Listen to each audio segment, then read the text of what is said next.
Olá, seja muito bem-vindo ao Canto 3, Capítulo 3 ou Livro 3, dependendo da sua tradução do livro Paraíso Reconquistado. Estamos indo para a reta final de mais esse livro de John Milton. Nos capítulos anteriores, acompanhamos o Filho de Deus no deserto, mas não foi só isso. Mais uma vez, Milton nos levou ao céu junto de Deus e seus anjos. Passamos pelo batismo realizado por João Batista lá no Rio Jordão. Encontramos os primeiros seguidores de Cristo e acompanhamos a surpresa deles com o sumiço do Messias logo depois de ser batizado. Estivemos também entre os pensamentos de Maria, a mãe do nosso Salvador. Presenciamos 2 reuniões diabólicas entre Satan e seus seguidores e, inclusive, como até agora seus planos não obtiveram nenhum sucesso. E não foi só isso. Junto com essa leitura, estamos viajando pela história bíblica e observando o profundo conhecimento de Jesus e Satan sobre o passado da humanidade e seus personagens. A cada diálogo, Satan prova que conhece a história, as profecias e as motivações dos homens e usa esse conhecimento para tentar o nosso Salvador. Por outro lado, o Filho de Deus demonstra conhecer ainda mais cada uma das histórias, profecias e ciladas armadas por Satan para manter o homem escravizado. Só isso já teria feito dessa leitura algo incrível, mas ainda tem mais. Milton nos faz explorar também a mitologia grega romana, adicionando ainda a história de grandes imperadores e guerreiros da humanidade em sua narrativa.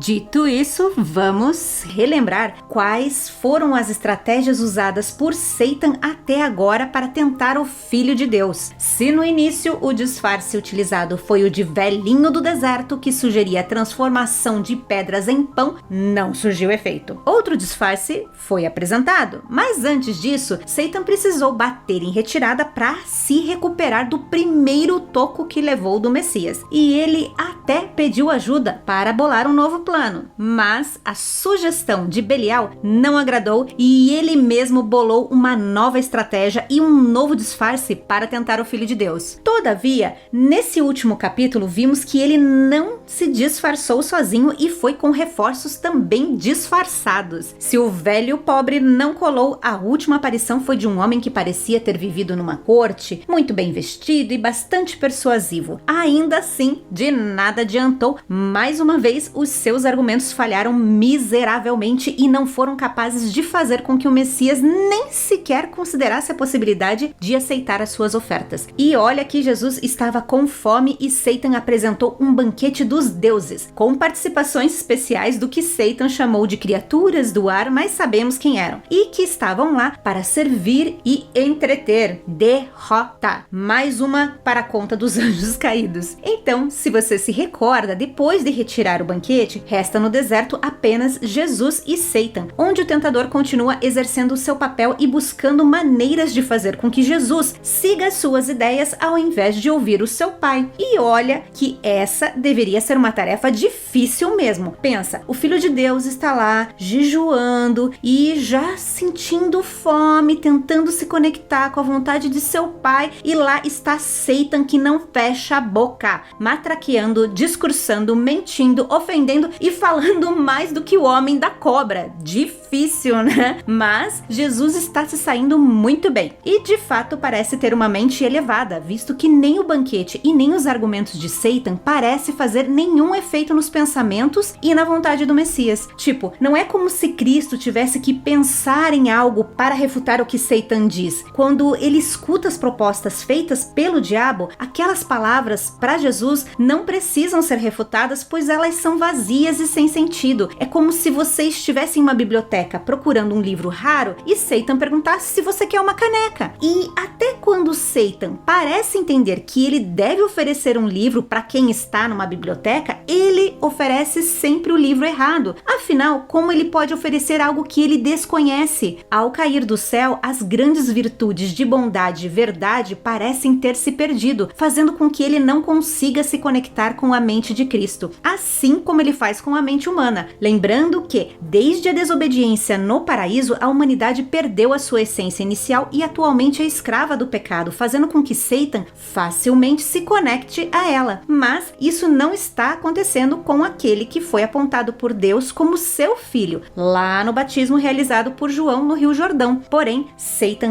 não parece disposto a desistir e continua lá, cara a cara com aquele que, segundo as profecias, viria para esmagar a sua cabeça. E é para lá que seremos levados mais uma vez nesse capítulo. Vamos voltar ao deserto? Mas antes, me diz. E aí, tá preparado? Então fica confortável e vem comigo.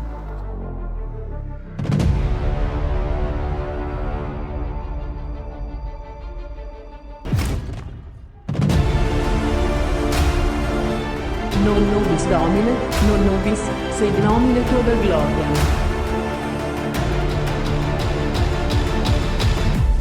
Paradise Regained by John Milton.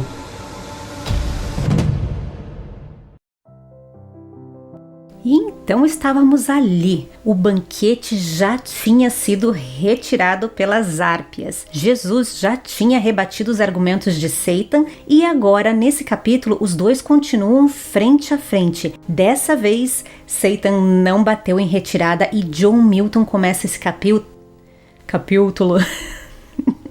E John Milton começa esse capítulo do ponto onde Jesus tinha acabado de dizer: as riquezas são inúteis tanto em si mesmas como pela razão em que são procuradas, porque muitas vezes é melhor perder o poder do que conquistá-lo. E assim disse o Filho de Deus, e Satan ficou por um tempo como se estivesse mudo, sem saber o que dizer ou como responder. Aquelas palavras deixaram o tentador confuso e ciente de sua fraqueza e da tolice de seus argumentos. Por fim, reunindo toda a sua astúcia de serpente, ele voltou ao ataque com palavras tranquilizadoras. Posso ver que você sabe das coisas que são boas de se saber, e você também consegue dizer aquilo que se deve dizer. Faz aquilo que deve fazer. Suas ações combinam com suas palavras, e suas palavras refletem verdadeiramente o seu grande coração. E o seu coração contém a quantidade perfeita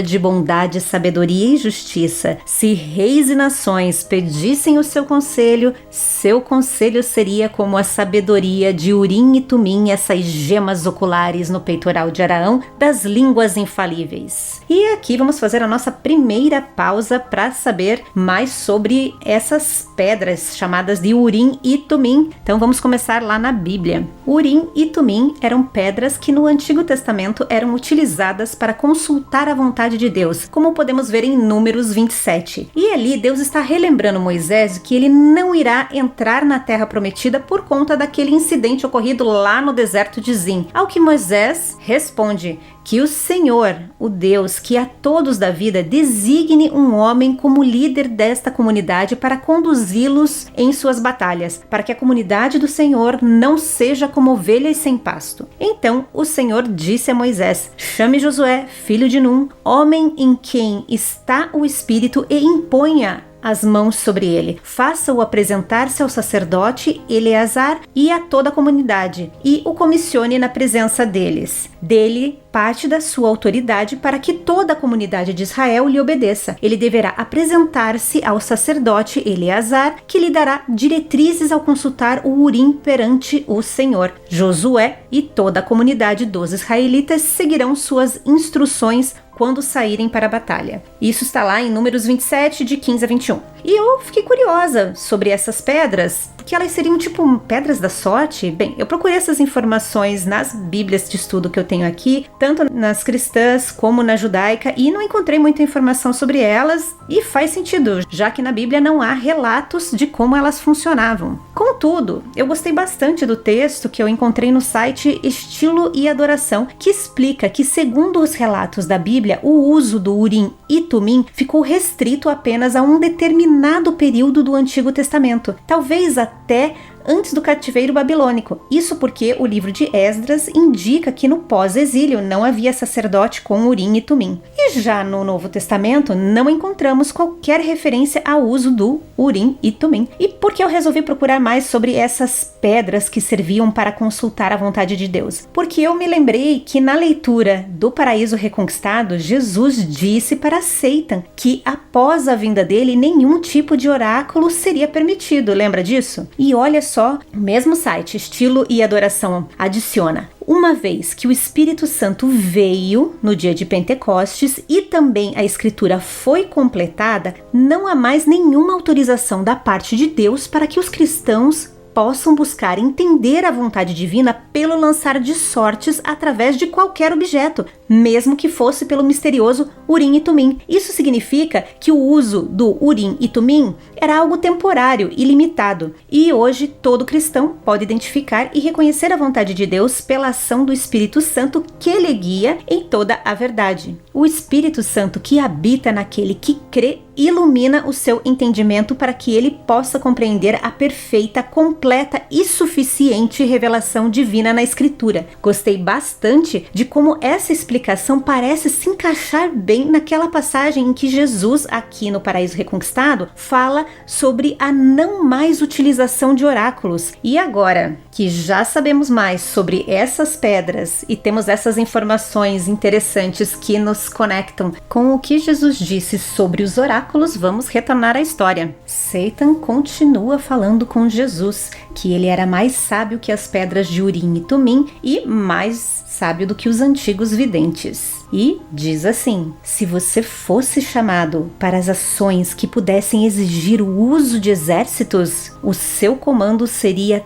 tão grande que nada no mundo poderia resistir a você ou sobreviver em batalha, mesmo que você tivesse apenas alguns soldados. Então, por que você está escondendo essas virtudes divinas? Vivendo em uma vida reclusa ou se escondendo neste deserto selvagem? Por que priva a terra do privilégio de admirar os seus feitos e priva-se da fama e glória, a recompensa que tanto inspira os maiores espíritos, os mais puros e celestiais que desprezam todos os outros prazeres? Considerar tesouros e dinheiro como sujeira? Rejeitar todos os títulos e poderes, exceto este mais alto? Lembrando que você não é tão jovem, você tem mais do que idade suficiente para fazer o que deve ser feito. Veja só, antes que chegasse a sua idade, Alexandre conquistou a Ásia e segurou o trono da Pérsia em suas mãos. Bom, aqui vamos fazer uma pausa rápida para ver o que as notas de rodapé nos dizem. E eles dizem o seguinte: sobre a idade, de acordo com o Evangelho de Lucas 3:23, Jesus na época do batismo tinha 30 anos de idade e Alexandre teria conquistado o reino da Pérsia aos 25 anos. Sabe aqueles posts de internet que aparecem para te deixar mal, do tipo: menino de 6 anos faz seu primeiro milhão desenvolvendo joguinhos para celular, e você está ali com 30 anos se batendo para pagar os boletos do seu carro? Bom, é tipo isso que Satan tá tentando fazer aqui. Agora vamos retornar à história porque ele não para. E aí ele cita também o jovem Cipião, e ele diz assim: até mesmo o jovem Cipião, mais novo do que você, já havia derrotado os cartagineses. E aqui vamos fazer uma breve pausa, porque esse Cipião é aquele Cipião já citado, que é o Públio Cornélio Cipião africano, que nada tinha de africano, ele era romano. Bom, conta que Cipião com 27 anos já desfrutava da vitória contra os cartagineses na Espanha, e foi lá que ele ganhou aquela linda prisioneira espanhola, porém ele acabou devolvendo para o seu noivo. Lembra da história? Bom, então vamos retornar porque Satan não para. E diz: antes da sua idade, Pompeu já havia vencido o rei da Grécia e cavalgava triunfante. E aqui vamos fazer mais uma pequena pausa, porque essa é uma mentira de Satan, porque na verdade quando Pompeu derrotou o exército de Mitrídates, ele já estava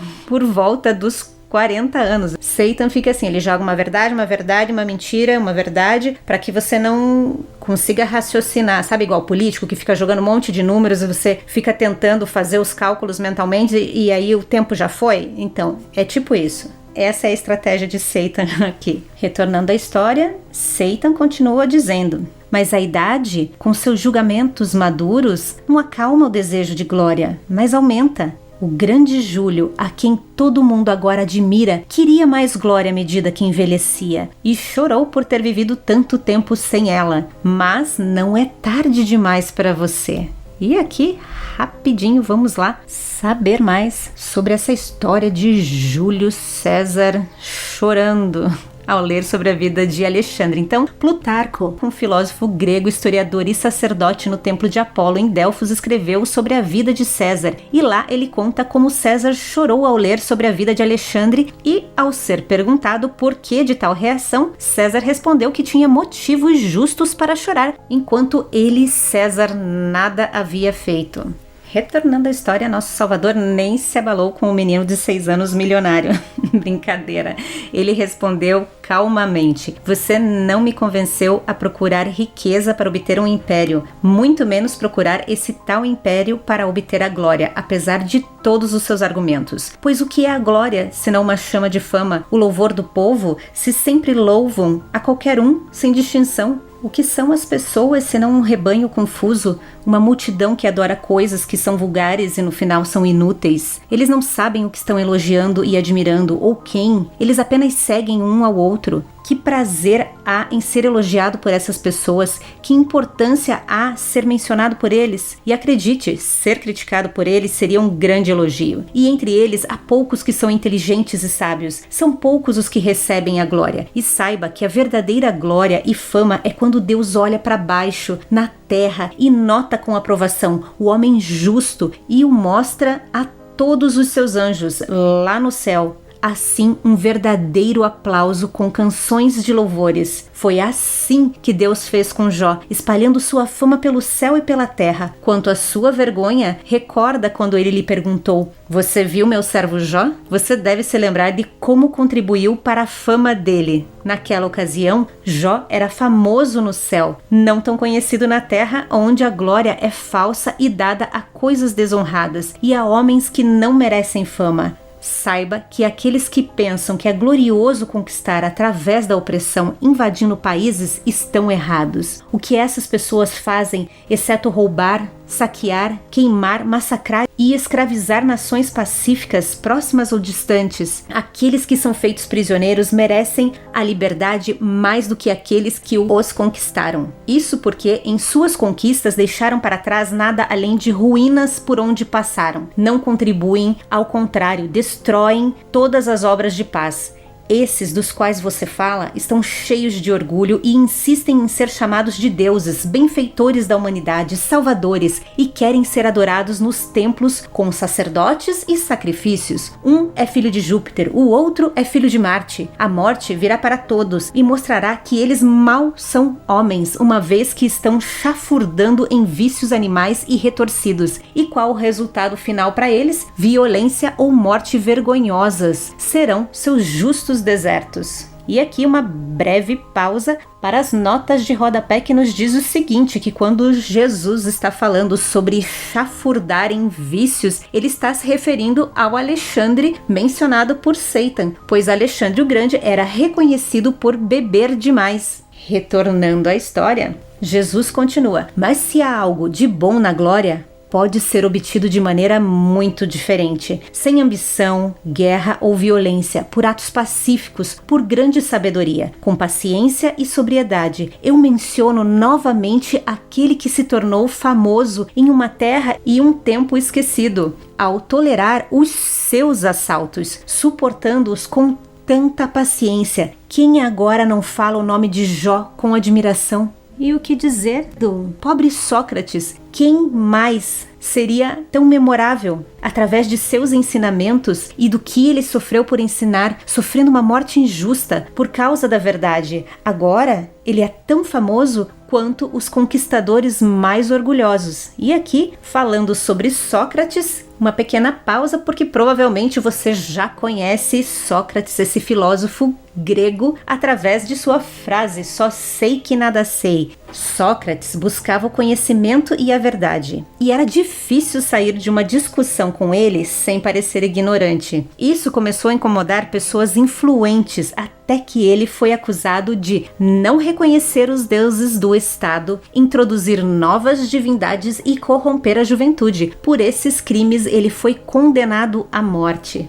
E é sobre isso que Jesus está falando, e ele retorna. Ainda que se por fama e glória algo for feito, de qualquer modo ele sofreria. Veja, se o jovem Cipião tivesse libertado o seu país de Aníbal só por causa da fama, sem se importar com o que a liberdade representaria para o seu povo, as suas ações se tornariam sem valor, fazendo com que aquilo que o homem faz se perca em sua vã e fútil recompensa. Mesmo que essa fama faça com que as pessoas estejam falando bem dele, ainda assim teria perdido valor. Devo buscar então a glória como os homens fúteis buscam? Muitas vezes não merecidas? Não procuro a minha glória, mas a glória daquele que me enviou. E aqui, aquela pausa rápida para as notas de rodapé sobre a glória daquele que me enviou está em João 8,50, em que Jesus diz: "Não estou buscando glória para mim mesmo, mas a quem a busque e julgue." Retornando à história, murmurando, o tentador lhe respondeu: "Não pense tão pouco da glória. Nisto você é muito diferente de seu grande pai. Ele sim procura a glória, e ele fez tudo para a sua glória." E aqui uma pausa bem rapidinha para conferirmos em Apocalipse, que diz assim: "Tu, Senhor e Deus nosso, és digno de receber a glória, a honra e o poder, porque criaste todas as coisas, e por tua vontade elas existem e elas foram criadas." Isso está em Apocalipse 4:11. Vamos retornar à história. Porque Satan continua dizendo que Deus fez tudo para sua glória e ordena e governa todas as coisas. Ele não está feliz no céu sendo glorificado por todos os seus anjos. Ele quer também a glória dos homens, de todos os homens, bons ou maus, sábios ou insensatos. Ele não vê diferença, não faz nenhuma exceção. Ele quer isso de todas as nações, sejam judeus, gregos ou bárbaros, e não rejeita nada. Ele ainda pede glória de nós, seus inimigos declarados e já julgados. Ao que o nosso Salvador lhe respondeu fervorosamente, e é com razão, visto que ele criou tudo, embora não principalmente para a glória, mas para mostrar a sua própria bondade e mostrar que ele dá gratuitamente a cada alma. Então, o que ele deveria esperar deles? Algo menos do que a glória e o louvor? Isto é um agradecimento, isso é algo pequeno, fácil e disponível, uma forma de pagamento que até aqueles que nada têm a oferecer são capazes de dar. Agora, o que você me diz daqueles que, além de nenhuma gratidão, oferecem ainda desprezo, desonra e abuso? Satan, acho que essa foi para você, presta atenção. Jesus continua: "Esse seria um pagamento duro, um retorno impróprio por tanto bem, tanta bondade que recebeu gratuitamente. Mas por que o homem procuraria a glória quando nada é dele e nada lhe pertence? Mas condenação, desgraça e vergonha daquele que, por todas as coisas boas que recebeu, tornou-se um traidor de Deus, ingrato e falso, e assim poluiu todo o verdadeiro bem que existia em si mesmo. Mas blasfemamente ele agora quer tomar aquilo do que é de Deus por direito? No entanto, Deus é tão generoso, tão cheio de graça, que qualquer um que trabalha para sua glória e não a deles, receberá a glória por ele." Assim falou o Filho de Deus, e mais uma vez Satan não teve resposta. Ele ficou atordoado, culpado pelo reconhecimento de seu próprio pecado. Olha só, aquele que é reconhecido por ser o acusador do homem agora precisa ficar face a face e também encarar o seu próprio pecado. Vamos continuar, porque Satan, ele mesmo ávido pela glória, havia perdido tudo. Porém, entretanto, contudo e todavia, o acusador logo pensou em outro argumento. "Diga o que quiser sobre a glória. Você pode pensar, vale a pena buscar ou não? Deixe ir, mas você nasceu para governar um reino, destinado a sentar-se no trono de seu antepassado Davi. Ele é seu ancestral por parte de mãe, embora sua herança esteja agora em mãos poderosas. Vamos dar uma pausa para entender sobre o que Satan acabou de dizer, que Jesus, ele é descendente de Davi por parte de mãe. Vamos lá. Olha que interessante. Tanto os evangelhos de Mateus como Lucas narram a genealogia de Jesus, só que elas são diferentes. Em Lucas, diz: Jesus tinha cerca de 30 anos de idade quando começou seu ministério. Ele era, como se pensava, filho de José, filho de Eli, e vai até chegar a Adão, o primeiro homem. E em Mateus, a genealogia começa a partir de Abraão e vai falando quem gerou quem até chegar no momento final em que diz assim: Jacó gerou José, marido de Maria, da qual nasceu Jesus, que é chamado Cristo. Entretanto, essas duas genealogias parecem retratar a descendência de Jesus até Davi através do seu pai José. E aqui Milton, utilizando o personagem de Satan, diz que Jesus é descendente de Davi através de sua mãe. As notas de rodapé dessa minha edição diz que, apesar da genealogia se dar através de José, comentaristas bíblicos assumem que Maria também era descendente de Davi. E eu fiquei pensando, era? E então fui procurar, comecei pelas bíblias que eu tenho aqui em casa e nada. Procurei um comentário bíblico e também nada. Então fui apelar para o Google e, fazendo algumas pesquisas, encontrei que a possível diferença entre as duas genealogias é porque uma narra a genealogia de Maria até Davi e a outra de José até Davi. Parte dos artigos que li dizem que Mateus narra sobre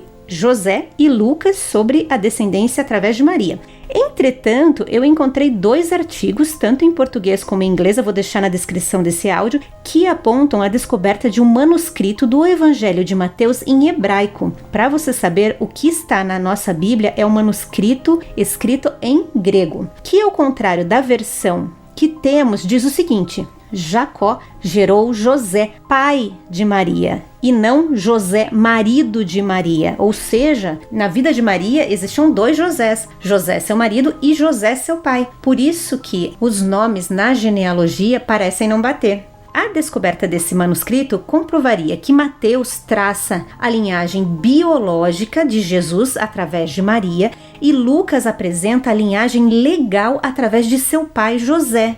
Bem, eu não sou teóloga e não estudo hermenêutica, que é a interpretação coerente de textos da Bíblia, e por isso eu não poderia afirmar se esse manuscrito pode ser considerado uma prova da razão da diferença entre as genealogias. Eu apenas achei interessante compartilhar com você até onde eu cheguei com a minha curiosidade sobre o que Milton escreveu sobre Jesus ser da linhagem real de Davi por parte de mãe, comparando com as escrituras. Era isso. Então vamos voltar à história, porque Satan continua com o seu discurso dizendo: embora sua herança esteja agora em mãos poderosas, que não desistirão facilmente do que conquistaram pela força, é seu direito estar nesse trono. Veja agora a Judéia e toda a terra prometida são agora apenas uma província romana que obedece a Tibério e nem sempre é governada com sã justiça. E deixa eu te contar mais. Eles, os poderosos que dominam a sua terra, muitas vezes foram contra o templo e a lei com insultos sujos. Veja só, na verdade, blasfêmias como Antíoco fez uma vez. E aqui vamos até as notas para saber quem é esse Antíoco. Antíoco foi um imperador sírio que saqueou o templo e forçou os judeus a fazerem abominações. E essa história está lá em 1 Macabeus, no capítulo de 1 a 2. Aí eu fiquei curiosa para saber que abominações esse Antíoco fez o povo fazer. Tive que buscar na internet porque esse é um livro deuterocanônico que faz parte apenas da Bíblia Católica. O que é bem interessante, já que Milton era protestante e um crítico da Igreja Católica em sua época. Uma curiosidade é que a Reforma Protestante aconteceu em 1517. Lutero traduziu a Bíblia em 1534, quando ele adota como base para o Antigo Testamento a versão da Bíblia hebraica e não a Septuaginta, que era utilizada até então na Igreja Católica. E foi a partir desse momento que no mundo cristão passou a existir 2 Bíblias. Os católicos usam a Bíblia oficializada no Concílio de Trento e os protestantes usam a Bíblia traduzida por Lutero. E por que eu estou falando de datas? Porque se Milton era protestante e ele publicou Paraíso Perdido em 1667, sendo que não é a primeira vez que ele utiliza livros contidos na Bíblia Católica. Se você se recorda, em Paraíso Perdido ele usou o livro de Tobias para contar sobre o anjo Rafael e a história do peixe, lembra? Bem, isso é apenas uma curiosidade, não é uma crítica nem um julgamento, apenas compartilhando algo que eu achei curioso. Agora deixa eu te falar sobre as abominações. Então, lá no versículo 20, está nos contando que Antíoco atacou Israel e Jerusalém com um possante exército. Depois de entrar no templo com toda arrogância, Antíoco levou embora o altar de ouro, o candelabro com todos os acessórios, a mesa dos pães oferecidos a Deus, as vasilhas para libações, as taças, os incensórios de ouro, a cortina, as coroas e as placas de ouro ornavam a fachada do templo. Saqueou tudo. Levou também a prata, o ouro, os objetos de valor e até as riquezas escondidas que conseguiu encontrar. Pegou tudo e foi para sua terra depois de provocar muitas mortes e falar palavras de extrema arrogância. Por todo Israel, em todos os lugares, houve uma grande lamentação. Chefes e anciãos gemeram, rapazes e moças perderam o seu vigor. E aqui uma expressão que me fez sorrir tentando imaginar como seria isso. O autor diz que depois do que aconteceu, murchou a beleza das mulheres. E até agora eu estou imaginando como seria a minha beleza murchando. Tá.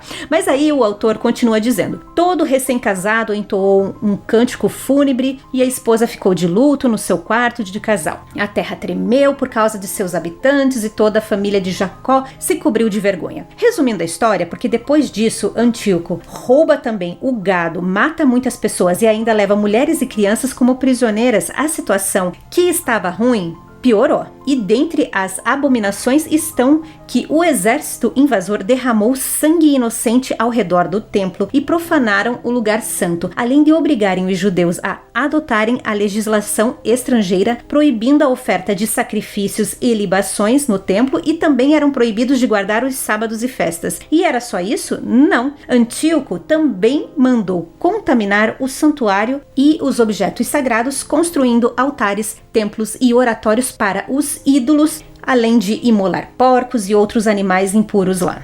Ele também ordenava que não circuncidassem os filhos e que profanassem a si próprios com todo tipo de impurezas e abominações, esquecendo a lei e mudando todos os costumes. Quem não obedecia à ordem do rei incorria em pena de morte. E era desse imperador que Satan estava se queixando para Jesus, tipo, olha ele, olha o que ele fez no templo do seu pai. Você tá vendo isso?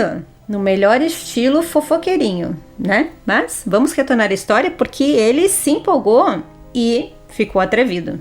Você acha que vai recuperar o seu lugar de direito ficando parado ou recuando assim? Não foi isso que Macabeus fez. Bom, agora a gente vai ter que parar de novo para saber o que Macabeus fez. Vamos lá, Macabeus, ou melhor, Judas Macabeus, que retirou-se para Modim e reuniu os judeus para derrotar Antíoco. Depois de uma reunião em particular com os anciãos, Judas decidiu que antes que o exército do rei entrasse na Judéia e se apoderasse da cidade, sairia ao encontro dele e resolveria a questão com a ajuda do Senhor. Entregando o sucesso do reencontro ao Criador do mundo, animou os seus soldados a lutarem corajosamente até a morte pelas leis de Deus, pelo templo, pela cidade, pela pátria e pelo seu estado, e fez acampar o seu exército perto da cidade de Modim. Essa passagem está em 1 Macabeus 2, mas as batalhas continuam até o capítulo 4, quando finalmente Judas Macabeus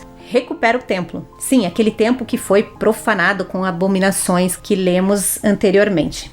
Agora vamos retornar à história, porque Satan está mostrando como Judas Macabeus tinha iniciativa, dizendo que ele foi para o deserto, mas não como Jesus. Macabeus foi armado. Ele saiu para derrotar um rei poderoso, e não apenas uma, mas várias vezes. E embora Macabeus fosse descendente de sacerdotes, ele recuperou a coroa e o trono de Davi. Tipo, você aí parado no deserto, desarmado e sem fome, e Macabeus, olha lá, bem mais rápido que você, meu filho. Satan está empolgado e continua dizendo: se reinos não é o que te move, deixe-se guiar pelo zelo e o dever com o teu povo.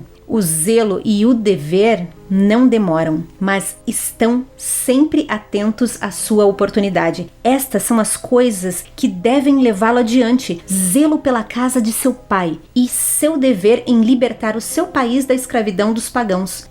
Essa é a melhor maneira para você cumprir e provar que está certo. Os profetas antigos já previram seu reinado sem fim, e quanto mais cedo esse reinado começar, melhor. Então vai lá e governe, ou me diga, você tem algo melhor para fazer nesse meio tempo? Que atrevido! Como assim? Ele pergunta para Jesus se ele não tem nada mais importante para fazer do que ficar ali no deserto. Agora eu fiquei indignada. E é com a resposta impertinente do tentador que encerramos essa primeira parte do capítulo 3. E o que me parece é que Satan está ficando cada vez mais impaciente, seja porque o tempo está passando, ou por sua falta de resultados, ou até mesmo porque está irritado com a postura do Filho de Deus em não demonstrar toda a sua glória. Ou ainda, quem sabe a razão é porque ele não entende se esse é o mesmo Filho de Deus que ele conheceu lá no céu, ou é um novo personagem adicionado na história. Qualquer que seja a resposta, aqui nesse último discurso fica claro o quanto esse contato com o Messias está mexendo com o anjo que acreditava ser melhor que o Filho de Deus e que poderia tomar o trono do próprio Deus. Isso está lá no início do Paraíso Perdido. Ainda relembrando Satan no Paraíso Perdido, você se recorda como ele realmente acreditou que teria alguma chance contra Deus ao iniciar aquela guerra no céu? E como ele ficou surpreso com a derrota? Ele de fato ficou atônito com o seu fracasso. Tipo, como assim? Eu tinha um exército poderosíssimo. Na cabeça dele, a derrota não era uma opção e, para se justificar, culpou Deus por esconder o jogo, por nunca ter demonstrado que ele era mais poderoso que um exército de anjos. Sim, parece loucura, mas é isso mesmo que ele pensou. C.S. Lewis, autor de vários livros como As Crônicas de Nárnia, Cristianismo Puro e Simples, Cartas de um Diabo a Seu Aprendiz e muitos outros, ao falar de Satan no livro Prefácio do Paraíso Perdido, ele diz que Satan tenta manter a heresia que está na raiz de toda a sua situação, que é a doutrina de que ele é um ser autoexistente, não um ser derivado, uma criatura. E na qualidade de um ser criado é que ele simplesmente se encontra existindo. Não sabe nem como nem porquê. Lewis ainda complementa dizendo que se uma criatura é tola o suficiente para tentar provar que ela não foi criada, o que é mais natural do que ela dizer: bem, eu não estava lá para ver isso sendo feito. Essa foi a resposta que Satan deu para dizer que ele não sabia que tinha sido criado, ele simplesmente não viu. No entanto, essa resposta é apenas uma confirmação de que ele admite, assim, a própria ignorância, já que a única prova de sua autoexistência é o fato de que ele não se lembra de ter sido criado, e com um ar triunfante apresenta a teoria de que ele brotou do solo como um vegetal. Satan, a batatinha do céu. Eu acrescentaria a fala de Lewis que Satan era a batatinha dourada do céu, já que ele, como um ser autocriado, poderia enfrentar Deus. Então, sabendo que Satan tem uma autoimagem maior do que de fato ele é, entendemos o porquê o tentador, no início do contato com o novo ungido, foi até displicente ao se aproximar do Filho de Deus, considerando que a mesma estratégia usada com Adão e Eva seria adequada para acabar com esse novo Filho de Deus. Porém, logo depois da derrota do primeiro encontro, ele soube que precisava se preparar melhor. Agora ele está usando todas as suas cartas para tentar o Filho de Deus, mas como vimos, não está sendo fácil. C.S. Lewis já alertava que havia uma diferença entre o Filho de Deus descrito em seu período no céu, em contraste com Jesus dos Evangelhos. Veja o que ele diz. As pessoas reclamam que o Messias descrito por John Milton em Paraíso Perdido é diferente do Cristo dos Evangelhos, mas é claro que ele deveria ser. Milton, em Paraíso Perdido, não estava escrevendo sobre o Senhor encarnado, mas sobre as operações cósmicas do Filho. O semblante severo demais para ser visto, descrito lá no livro 6 do Paraíso Perdido, é de fato plenamente representado também nos Evangelhos, mas a escala e o modo de operação são necessariamente diferentes. Aqui, em Paraíso Reconquistado, Milton consegue fazer essa transição, deixando até o diabo confuso. E enquanto o Filho de Deus parece não se impressionar com o discurso de seu adversário, Satan, por sua vez, sente cada resposta como se fosse um golpe do qual ele precisa recuperar o fôlego para continuar. E é com esse recuperar de forças do inimigo que terminamos por aqui e nos reencontramos na última parte do capítulo 3 de Paraíso Reconquistado, lembrando que já passamos da metade da história e estamos indo rumo ao encerramento. Te espero no próximo áudio. Até lá!